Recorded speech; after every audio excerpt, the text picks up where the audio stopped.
Привет, я Маша. Это канал о моде, одежде, обо мне и моем творчестве. Сегодня поговорим о горб-коре. Действительно ли это новое модное направление, либо люди просто начали носить одежду для похода в городе. Попробую дать список брендов, которые ассоциируются с горб-кором, а также составим несколько образов, или попытаемся это сделать. Для начала нужно поговорить о том, что такое вообще горкор. Если мы смотрим на слово, то у нас происходит ассоциация с горами и корами. Но это не относится никаким образом, например, к корам, к одежде, трендам и моде. Это слово пишется целиком горкор, и оно образовано от названия смеси орехов, как я поняла. То есть орехов, которые люди могли брать с собой и использовать как удобный перекус. В принципе, название обуславливает то, что одежда в горб-коре, она удобная и функциональная. В основном это одежда для походов, для активности, для природы, что-то в этом роде. Если рассмотреть цветовую гамму горб-кора, то в основном это какие-то природные цвета, нейтральные цвета. Бежевый, коричневый, зеленый, например, хаки. Например, если мы берем экипировку скалолазов, которые, например, идут на заснеженные вершины, то у них экипировка ярких цветов, красного, оранжевого, желтого. И это сделано в целях безопасности, потому что, например, если сойдет лавина, человека легче и быстрее найти, если экипировка яркого цвета.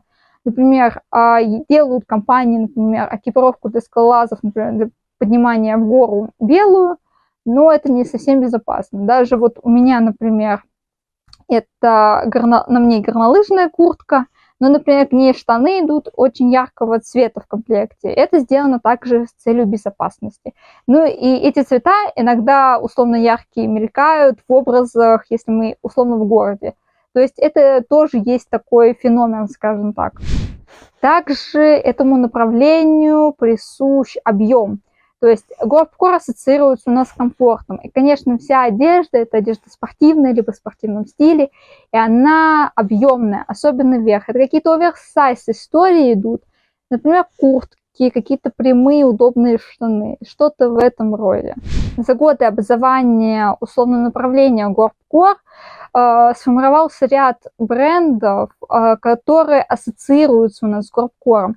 Я попробую рассказать те бренды, которые, на мой взгляд, стали основные в этом направлении.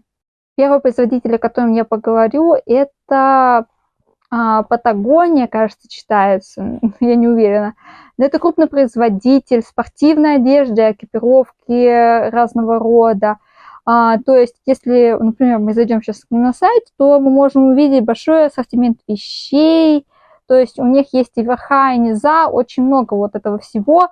И по покрою, по цвету все подходит именно под стиль горб-кор.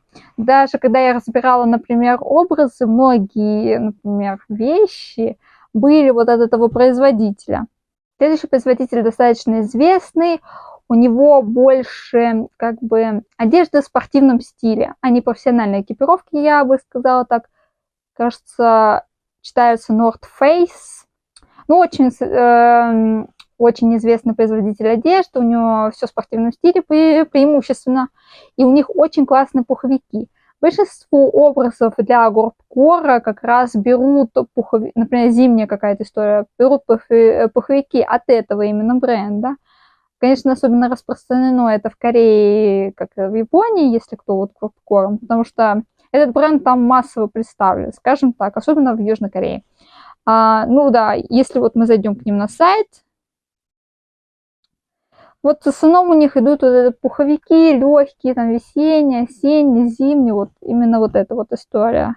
Следующий бренд это тоже не совсем точно по произношению, Астерикс или Артерикс называется, тоже производитель, кажется, канадский. Если мы к ним зайдем на сайт и посмотрим, у них очень интересные, хорошие вещи по качеству, по покрою, тоже очень подходит для горб-кора, но я вот тоже разбирала образы и частенько вижу в образах горбкора от этого производителя ветровки. Тоже очень интересно, тоже можно посмотреть, тоже очень много всего у них из ассортимента, но в основном я бы сделала акцент на ветровке. Следующий бренд, это, так скажем, я бы сказала, что это бренд с натяжкой, если мы к стилистике горбкора, но тоже решила его включить, потому что что-то можно оттуда взять, какие-то вот вещи. Но это бренд очень дорогой. Это тоже по произношению, если что, попробуйте в комментариях. Это бренд Stone Island, кажется. У него еще логотип с таким компасом. Но это бренд дорогой. Типа, иногда кто-то в образах использует их вещи, но это не настолько сильно влияет на целостность образа. То есть можно взять что-то подешевле. Следующий бренд, это бренд, который я сама ношу, это бренд Columbia. Мне очень нравится их качество, покрой. В принципе, целиком этот бренд мне нравится от них от и до. Начиная там каких-то кроссовок, обуви и всего, заканчивается куртками. Вот, именно в горбкоре этот бренд присутствует, мне кажется, чаще всего, потому что он хорош по качеству, не такой сильно уж дорогой. И, в принципе, многие вот его используют. Например, верха, куртки какие-то, например, за базу там лосины, водолазки, шорты, много что можно найти для стилистики горбкора в Колумбии. Поэтому я просто топлю за этот бренд, мне он очень нравится. Мне, как бы, на мой взгляд, если вы хотите какие-то бюджетные образы составить для горбкора, основу можно вот как раз найти в Колумбии, вот именно у этого бренда. Я рассмотрела основных игроков на рынке, которые можно отнести к направлению горбкора. Также я сейчас выведу на экран список тех, кто тоже можно отнести к горбкору, но там уже надо смотреть, что конкретно, что за образ, что вы составляете и что хотите внести условно в свой гардероб. Потому что у них тоже хорошая достаточно одежда, но они как бы меньше по значимости, у них меньше попадается вещей, которые можно отнести к горбкору. Но все равно это тоже там спортивная экипировка, одежда в спортивном стиле. Если вы хотели составить образ для стилистики горбкора, то в первую очередь нужно, скажем так, определиться с погодными условиями. Потому что для горбкора обычно используют реальную экипировку для походов, экипировку для активностей каких-то в лесу условно.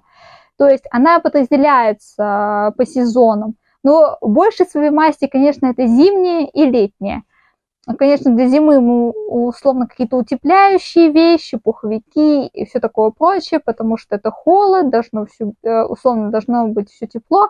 А, например, какая-то летняя история должна быть продуваемая, легкая и все в этом роде. То есть, например, я предлагаю составить два типа образа: летний и условно зимний, потому что у нас экипировка, которую, например, покупают для горбкора, условно подразделяется на зимний какой-то вариант и летний вариант. Если мы рассматриваем условно зимний вариант образа, то это, скорее всего, какая-то объемная куртка, либо даже пуховик, какие-то объемные штаны. А внизу у нас, скорее всего, какая-то термобелье, либо какая-то водолазка. Также из аксессуаров это могут быть какие-то шапки, варежки, перчатки. Но все это должно быть быть вкупе, выглядеть достаточно органично. Не то, например, обычно человек взял, одел на себя вещи и пошел, а должна быть сочетаемость по цвету и по объему преимущественно. Также есть, например, вещи со всякими элементами, особенно зимними.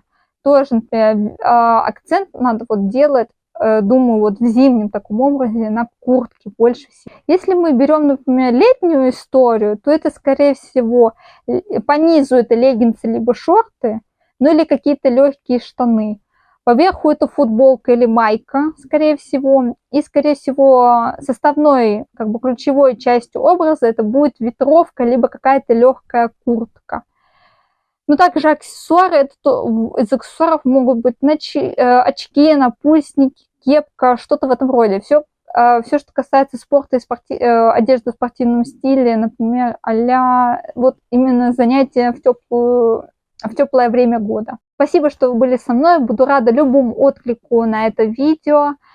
Также, если вы хотите быть ближе ко мне и узнавать больше информации о моей жизни, о моем творчестве, прошу мой телеграм-канал, либо мою запрещенную социальную сеть.